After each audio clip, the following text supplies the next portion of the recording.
welcome to gagrule.net. Today we have special guest from Dimitri Radio Talk Show. And he's a very dynamic guy, and we're going to unleash him, see what he's going to say. And let me bring him in.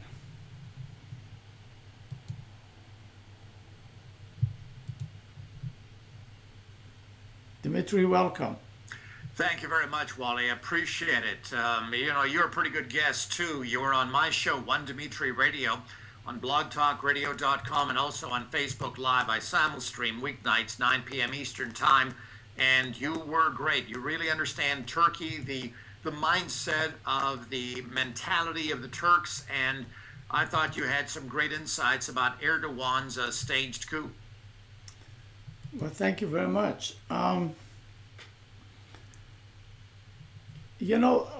Today we're going to talk about this U.S. politics a little bit, and especially in Trump.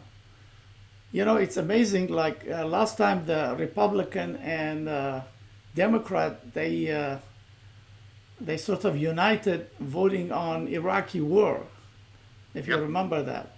It looked like now the Republican and Democrat again are uniting against Trump. So I don't know how this gonna go, just like Iraqi war, Well, the difference is that it's the Republican establishment. Some of the Republican establishment still cannot wrap its mind around Donald Trump as the leader of the party. And they're afraid, I think, of losing their jobs, losing their influence. And so I think some of the Republican establishment, the rhinos, the Republicans in name only, would rather lose the presidential election and hold on to their power within this decaying Republican Party than support their presidential candidate, Donald Trump, and actually win the election. Because if Donald Trump wins, he really does head the party. And these people aren't going to have much way of influence then, and that means that lobbyists aren't going to need them. And it's going to end up costing them a lot of money and maybe costing them their political insider careers. So they have a lot to gain personally by undermining the leadership, or by undermining the presidential candidate of the Republican Party. And it's really shameful. I mean, I must tell you, and I'm not a Republican, I'm a libertarian, but for these people to put their own personal power and their wealth and their careers ahead of what's good for their political party, especially if they claim they believe that they want the Supreme Court to have originalist justices like the late Justice Scalia and all that, for them to care more about their own selfish needs than about the good of the country as they see it, as they keep talking about it. Shame on them.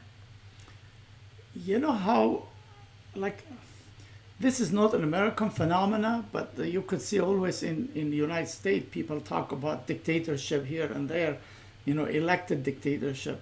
Sure. If you look at the United States, you had Bush. He was vice president for 8 years, then 4-year president, right? That's 12 years, and then his son was 8 years. That's 20 years ruled by one family. And then you had Clinton 8 years.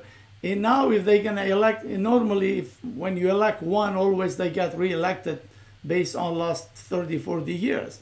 So Clinton got elected and reelected.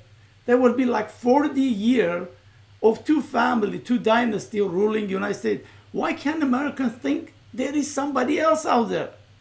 Well, they can and do. The problem, Wally, as I'm sure you know, is that the two old political parties have rigged the system in so many ways that it makes it virtually impossible for any outsider, whether it's a so-called third party or an independent person, to challenge them. They rig the system in so many ways with ballot access laws that favor the old parties. So if a third party like a Libertarian Party or a Green Party wants to challenge them, they have to get many, many signatures on many, many petitions, and then they're always challenged by the lawyers who are paid tremendous amounts of money by either the Republicans or the Democrats, depending on which party wants them out.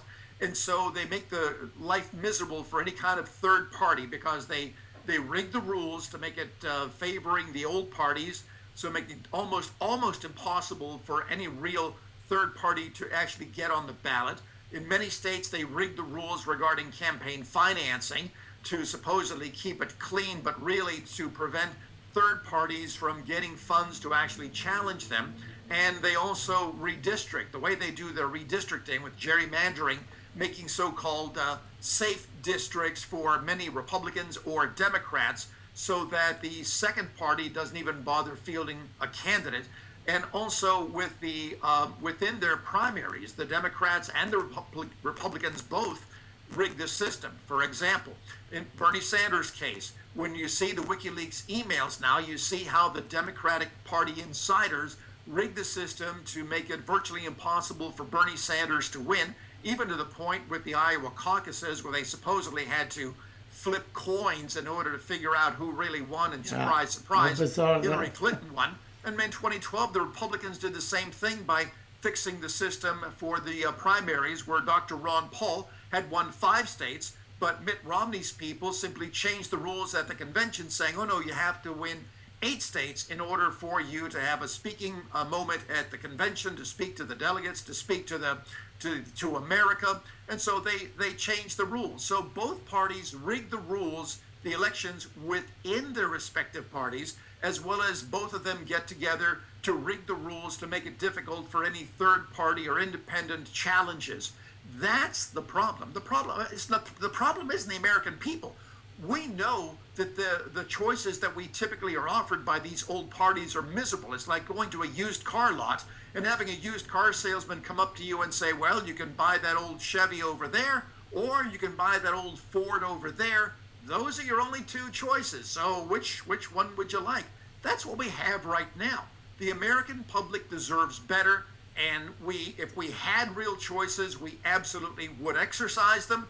We have millions of choices when it comes to our cable TV channels. We have millions of choices anytime we go into a grocery store or into a shopping mall or into just about anywhere else in the world. We can have lots and lots and lots of choices. And yet when it comes to the most powerful position in our country, the presidency, but also throughout government, the 2 old parties have rigged the system so shamelessly, so horribly, that we're left with 2 miserable choices. And a lot of people like me, a libertarian, I'm not going to vote for the lesser of 2 evils. I'm going to vote libertarian, even though it's so unfair the way they virtually ban us from competing against them. But I'm going to still vote my principles, and I'll sleep well at night. So there's any chance for a third party in America ever, you think? Well, ever covers a long time. For example, if I won Powerball, I would consider running as the Libertarian Party candidate if they would have me. But typically, you have to fix the rigged system. And that's going to be very, very hard. But more and more people, the Republicans and the Democrats are also minority parties. The media never tells you that, but they're both minority parties. The most votes they'll ever get in an election is for a presidential election. And there they'll get maybe 60 million, 65 million votes. Well, we have 300 million plus Americans. So that's only like 20% or so of the population. The Republicans are a minority party and the Democrats are a minority party, but they're the 2 largest minority parties. But all political parties are minority parties. Yeah.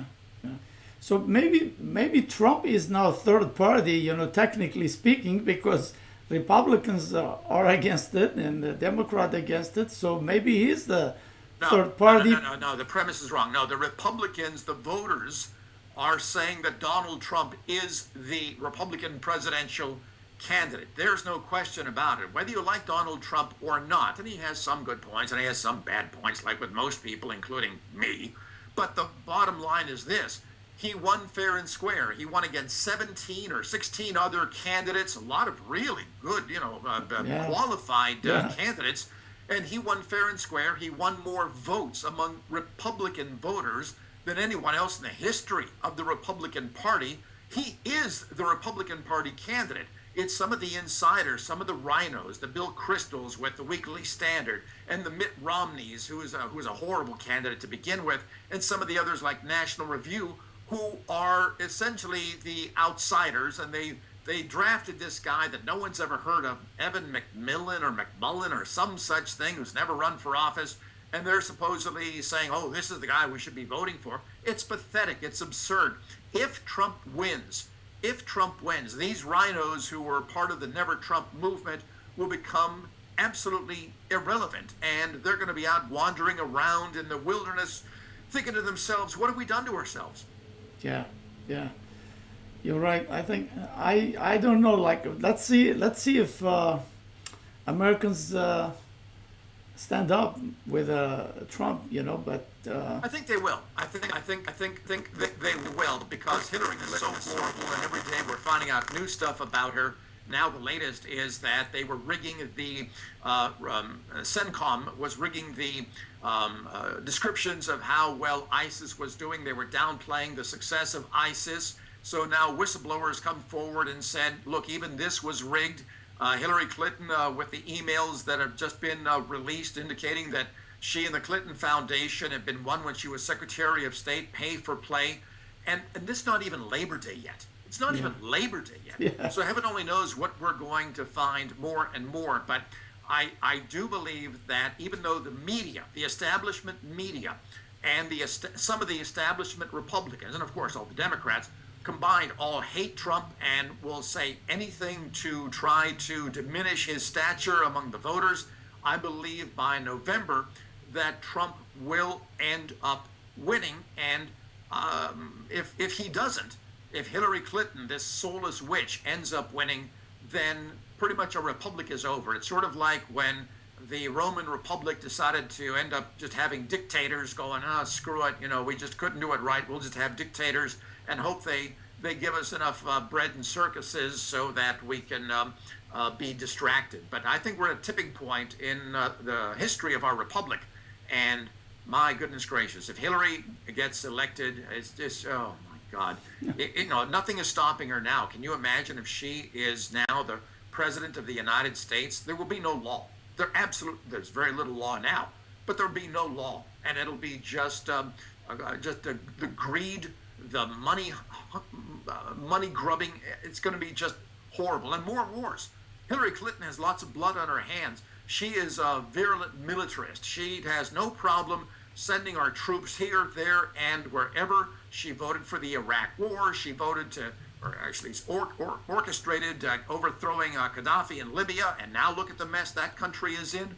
She's a bloodthirsty, money-grubbing, soulless witch, and I hope a house falls on her. You know how bizarre it is? Those 50 so-called security experts are coming saying Trump is so dangerous, we should not vote.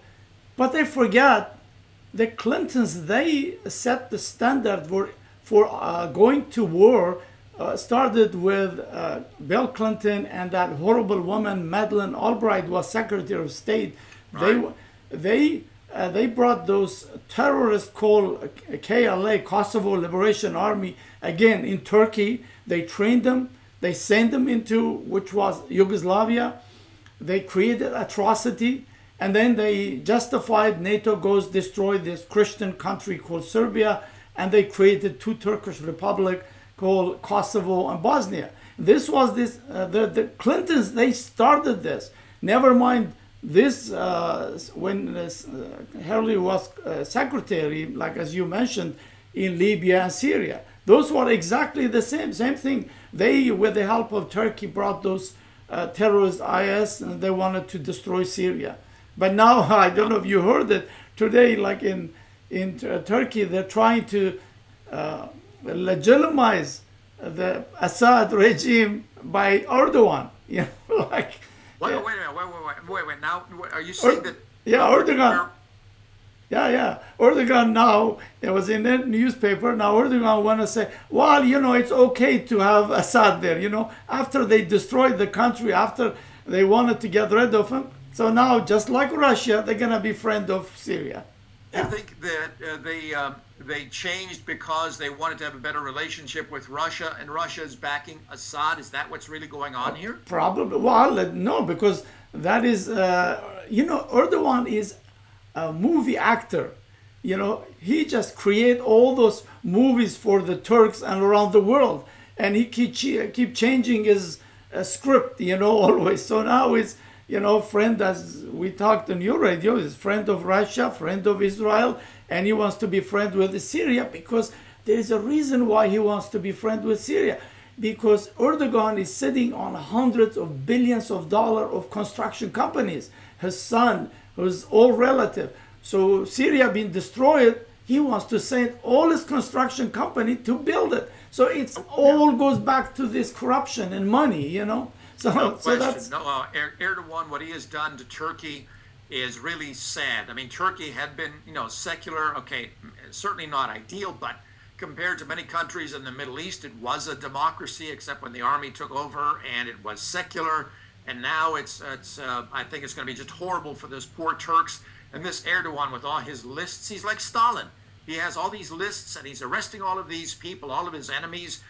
He's a virtual dictator. I think he's a monster. It's going to be worse. It's going to be absolutely worse for the Kurds. It's going to be worse for the Christians. It's going to be worse for everyone. And shame on our government for not having any backbone to stand up and say, hey, you can't be doing this. This is wrong. It's just, everything is rigged and everything stinks. And I don't know what to do other than, be on social media and alternative media like your wonderful show and your website to try to get the word out there, Wally. Yeah, it's like as you could see every day, generals are jumping, asking for asylum every single day. They're running. So we'll see how many generals gonna stay in the Turkish army. Anyway, we talked about this Turkish stuff, but how about this? Actually, I don't know what's gonna happen if I show this. You're not gonna see it. This. I think I lost you. I'm right here. Yeah, this what I'm showing is I got this. I'm sure you got this newsletters from media. Like for example, this morning I got this from NBC Daily. Every single thing is Trump. Sure. Everything. Yeah. I'm just scrolling here. You don't see it. It's just like they have nothing else to say but Trump. It's just it's amazing. He's those the biggest people. Threat. They believe he's the biggest threat to America, but really he's the biggest threat to the establishment media and to the establishment inside the Beltway. Exactly. They care more about themselves and their position of power than they care about this country. Yeah. And so that's why Trump is the biggest threat, because they know they can't control him, and he's unpredictable. They don't know what they're going to get. And that's what all of this is about with the establishment media.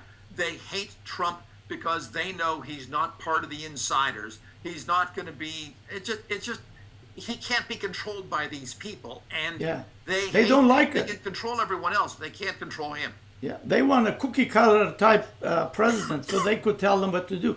But like CNN, CNN has two products, right? It's election and war. So those are two products. So now election be over. What's CNN gonna do without Clinton? Exactly. They need war, and they know this guy already sending signal. I'm not going to go war. I'm gonna concentrate on building the country, and they don't like it. Yep, that's right. In fact, a lot of people don't realize that of the two candidates, if you're going to limit yourself to the old parties, which is a mistake, you should also vote. You should also vote Libertarian or at least Green or whatever. But if you limit yourself to the two old parties, Donald Trump is by far, the peace candidate. Yeah. He doesn't want war. He's even saying, well, maybe we should get out of NATO. Maybe we should not go to war with Russia over one of the Baltics. And he's saying that, we need to have better negotiations with Iran and with North Korea and all that. He is not the warmonger. It's Hillary Clinton who's the warmonger. Well, we just talked about it. I mean, they both between husband and wife, they went to Serbia, they went to Syria, they went to Libya, and then they voted for Iraq war. So how could those, what is most bothering me of those 50 security experts coming saying that Trump is dangerous? Give me a break. Wally, they're not security experts. They're supposedly military experts, but you have to understand that with Donald Trump, these are the very guys who got us into all of these horrible wars all across the world, and there's no end in sight. There's no end in sight with Iraq. There's no end in sight with Afghanistan. There's no end in sight with Libya. You got ISIS, you got Al Qaeda, and you've got all of this stuff going on. And these are the same military leaders who I will bet you your last dollar, every one of them supported every one of these military actions. And so now they're going, oh no, Donald Trump doesn't know what he's talking about. I've got news for you. The military industrial establishment is the one that doesn't know what it is doing. All they want to do is more war, more war, more war. And how's that worked out for you, America? Yeah, yeah. So how about this WikiLeaks offering $20,000 Yes. for this guy? Yes, Seth Rich is the guy, this poor man, DNC. He was executed, 2 shots, back of the head, on Washington, D.C. streets. The Washington, D.C. police, who I hear are pretty much incompetent, said, oh, it must have been a robbery, except nothing was stolen from him. He still had his money, still had his cell phone, still had his jewelry, but 2 bullets in the back of the head, does that sound like a robbery to you? This is the guy who, WikiLeaks has all but said, this is the guy who leaked all the emails from the DNC to WikiLeaks. This guy was a supporter of Bernie Sanders, from what I gather, and WikiLeaks, Julian Assange is saying a $20,000 reward leading to the arrest and conviction of the person or people who are responsible for executing Seth Rich, and yet the media is not even hardly talking about it. They're saying, oh, it doesn't really matter, just one of those things, and but oh, Donald Trump said something that could be considered violent, so we need to really dump on him. This is madness. Wally, this is like utter madness. Our republic is rigged, and we've got to do something to take it back. Yeah, yeah. I mean, Trump would react, and so that was they did, and that's why I think Trump lost. His rate went down, but it was just a plan. It was like. Well, no, it's a little more. I think it's a little more complicated than that. For your viewers, we're talking about the DNC and about this immigration attorney, Mr. Khan, and his wife, who had a son who volunteered to serve and was sent to Iraq and was killed. And it's a terrible tragedy. Gold Star parents. And so the DNC brings them out, and they start talking about their son, which is certainly understandable and all that. But then they use their son's death as a platform to do a political attack on Donald Trump. And this immigration attorney, who, by the way, got roughly $350,000 from the Clinton Foundation, he's very closely tied in with them. Oh, really? He whips out a constitution and says, have you even read this thing? And it was just a horrible, horrible example of how people using the death of their son. I mean, this poor guy, joined our military, went to fight, and he died in Iraq. And again, it's a terrible tragedy. There's no question about it. But for this couple to then start attacking Donald Trump, using their son as a platform to launch an attack, is absolutely despicable. And think of the irony of all of this. Think of the irony of all of this. Why were we in Iraq? We were in Iraq because the United States Senate authorized the president to start a war with Iraq. Who voted to start that war? Which senator? One of them was Hillary Clinton. If she had voted against this, and if other senators had voted against this, their son would probably still be alive. So here's what you have. You have this Gold Star family, these parents, who have lost their son in the war in Iraq, and yet they're at the DNC praising Hillary Clinton, who voted for the war that got their son killed, and they're attacking Donald Trump, who was opposed to us invading Iraq. How ironic is that? Yeah, it was tragedy. He just but that they used but that's how the dirty politics is, I guess. Yeah, apparently so. Yeah, and how about this the guy father the father who his son murdered 40 some. Yes, the father in Orlando, Right. whose son was the jihadist who self-radicalized and went to the nightclub there, the Pulse nightclub in Orlando, and killed at least 50 people, and heaven knows how many more afterward. I lost track. So he is, first, he's a homophobe. He hates gays, and he loves the Taliban in Afghanistan, our enemy in Afghanistan. And here, Hillary Clinton, the Democrats there in Kissimmee, Florida, invite this guy, the father of this mass murderer, this jihadist, to come and be at the Clinton rally. And not only be at the Clinton rally, but have a really important seat, which is right behind her, as she's giving her talk about how she is going to be protecting America. Meanwhile, she's got the father of the jihadist who killed all these people in Orlando sitting there right behind her. And then he was interviewed afterward, and he loves Hillary Clinton because he really likes her position on gun control. How ironic is that? And he's got a big sign that he's a Democrat and loves everything about Hillary Clinton. And the media, of course, we can't talk about that because Donald Trump might have said something that might cause some people to be upset, so we've got to focus on that. It's all rigged. The establishment media, the establishment inside the Beltway that controls our government, it's all rigged. So. Yeah, well, no, the biggest problem is by far the politicians who run everything. The media is certainly more than happy to crawl into bed with them. And a best example of that is the White House Correspondents' Dinner.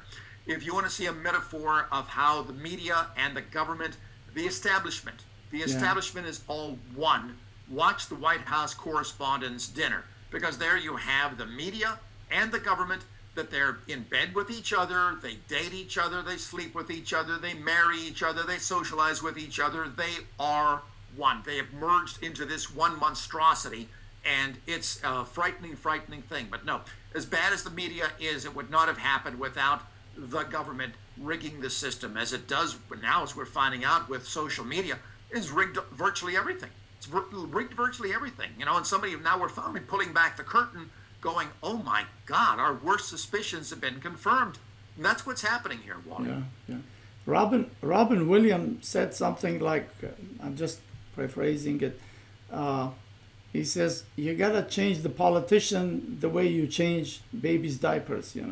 Huh? If you keep those politicians more than 4 years, and this is what you get, because they create their own tribes, the tribal system, and they, those tribes, they go and fight for them, and this is the dilemma. Actually, I think it's worse than that. It's not the politicians, as bad as they are, no question. What's really worse is the people whose names you do not know, but who are the ones who pretty much control everything, who tell the politicians what to do, who tell the politicians how to write the bills, and how to support the TPP or the XL pipeline or 101 other things, or illegal immigration or whatever. Is those movers and shakers who can raise hundreds of millions of dollars for politicians that they like and try to destroy the politicians that they don't like. Those are the ones that are behind the scenes, that have the most power. They buy in. The politicians, for the most part, they've been bought by these insiders, the insiders of the insiders. And so, as bad as the politicians are, the insiders, I think, are worse. So what is your crystal ball? Is Trump going to win? Ball, if I could predict the future, if I could get into my DeLorean and take a look at the future and then come back and predict it, if I could predict the future, Wally, I would be a multi-trillionaire. I'm not a multi-trillionaire. I still go buy a Powerball ticket hoping one day that, God will actually love me for something and win. So I can't predict the future. The only thing that I can do is predict what I plan to do, and that is this libertarian plans to keep fighting, keep doing his talk show, One Dimitri Radio, on blogtalkradio.com and on Facebook Live. We simul-stream weeknights, 9 p.m. Eastern Time, and to get on programs such as yours, influential programs such as yours, and websites. Keep spreading the word, keep fighting the good fight. That's the only thing that I can predict about the future. What happens beyond that, I don't know. Now, you have lots of experience. You've been around for a long time. Can you tell us a little bit about you? I'm sorry, we should have done this in the beginning, but... Well, that's okay. I've been a radio talk show host for a number of years, some of the biggest radio stations, news talk stations in America. I've also been a columnist and writer of editorials with the Tribune Review. I've I've broken national stories. The biggest national story I broke was several years ago, but it was CBS Viacom using a time machine to delay broadcasts of football games so they could insert more commercials. I mean, that went, national. It was unbelievable. Everybody, read that story. And so I've got a great pedigree when it comes to broadcast and to journalism, and I've worked at for some of the best companies, media companies in the world. Well, that's good. But you've been in this pretty good, and you are really great. I just enjoyed it, even listening to your radio show, and you make it very, very interesting. And I appreciate that. Yeah. That's the whole idea. So spread the word. I need all the listeners I can get. And you try to be very fair too. Like you always express, I am not for Trump. I'm not for Clinton. I'm a libertarian. But this is where I think. So that's the most honest way of saying something. Sure, yeah, and that's unusual because most people in the talk show hosts all want to sound like Rush Limbaugh. They want to be the next Rush Limbaugh, one way or another. And they'll say, "Oh, the liberals are terrible," or others will say, "Oh, the conservatives are terrible." I don't talk like that. I talk about individuals. I talk about principles, and say, "Look, on this issue, either I agree with these people or disagree with these people. Here are the reasons why." I have a unique style, which some ways really works against me, because I'm not easy to fit into the cookie cutter of talk radio, like most stations have either Rush Limbaugh or people who sound like Rush Limbaugh, and that's pretty much what they want. And so I'm charting my own course with One Dimitri Radio on blogtalkradio.com and on Facebook Live. And hey, maybe someday there'll be somebody with deep pockets going, if you know anybody with very deep pockets, somebody who's very rich, who's willing to write checks, who wants to, help get a bigger megaphone, then, by all means, send him or her my way, and we'll talk. Yeah. It's one of the biggest problem is with independent people like us who we just say as this side or that side wrong or all that. Yeah, I noticed even on the Twitter or Facebook, people, they want to make you a cookie cutter. They want you whatever they like. So if you're going in this side or exposing this side, the other side get upset and send you Twitter. Want if you want me to stay your follower, follow you, then don't do this. Well, sorry, too bad. It's up to you. We are independent. We are not cookie cutter type of people. We're not trying to create a follower base on either left wing, right wing, or whatever. We're just gonna tell you what is wrong, what is right, and you decide that. As they say, Absolutely. we report, you decide. Sure. Yeah. Well, Dimitri, thank you very much, and appreciate. And we'll talk to you. Hopefully, much more of those shows. Thank you so much. We'll get you back on One Dimitri Radio, and again, remind your visitors to your gagrule.net that they can access my episodes. It's simulstreamed on blogtalkradio.com, One Dimitri Radio, and my timeline, Facebook Live. It's Dimitri with 3 I's, Dimitri, and I love to get their comments and their phone calls, and onward and upward, and we'll keep fighting the good fight, and that's the only thing I can predict about the future. Thank you.